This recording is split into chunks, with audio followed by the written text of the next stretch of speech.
You might have heard of a guy named Jordan Peterson. He's that psychology professor at the University of Toronto who's kind of an international phenomenon. But aside from that, what you've heard about him probably depends a lot on what you wanted to hear. So, for instance, you might have heard he's dangerous, that he has these out-of-date opinions about gender, and he wants to enforce monogamy, and he's followed by this army of young white men who, are lost because they don't rule the world anymore. Or you might have heard that he's a visionary, that he's this lone warrior fighting a cult of political correctness. You might have heard that he's the intellectual my generation desperately needs. I don't really know what Jordan Peterson is, but I really wanted to understand what he's saying. And he wrote this self-help book a little while ago called 12 Rules for Life. So I bought it and I read it, and for a while I tried to live according to his rules because I wanted to decide for myself what Jordan Peterson's all about. So Jordan Peterson records these long videos of himself to answer questions or give readings.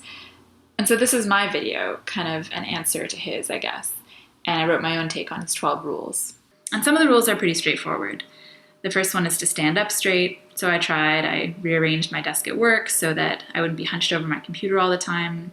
Another rule is to set your house in perfect order. So the last time I moved apartments, I tried to do that. Some of the rules took a little more effort. One of them is to assume that the person you're listening to knows something that you don't.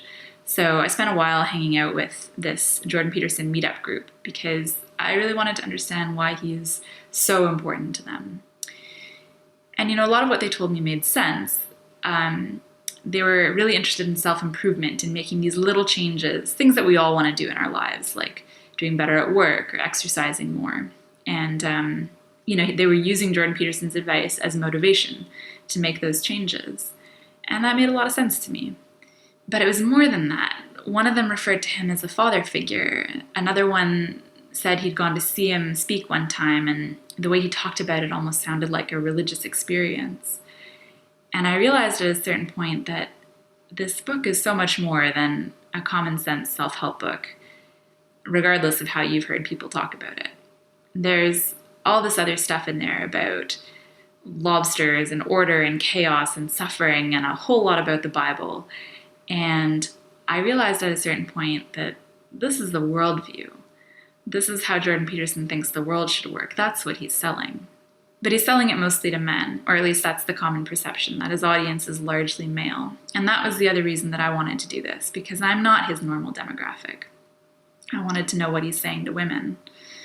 And Jordan Peterson cares a lot about gender. He's one of these people who thinks that men are men and women are women, and we can't deny the differences between us.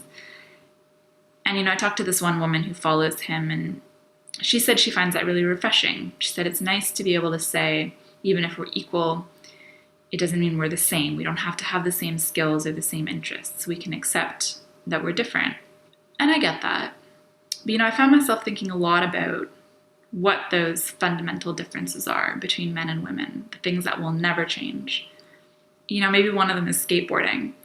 Jordan Peterson has a whole chapter about skateboarding, about how it's this, quintessential male thing, like the risk and the danger and the aggression.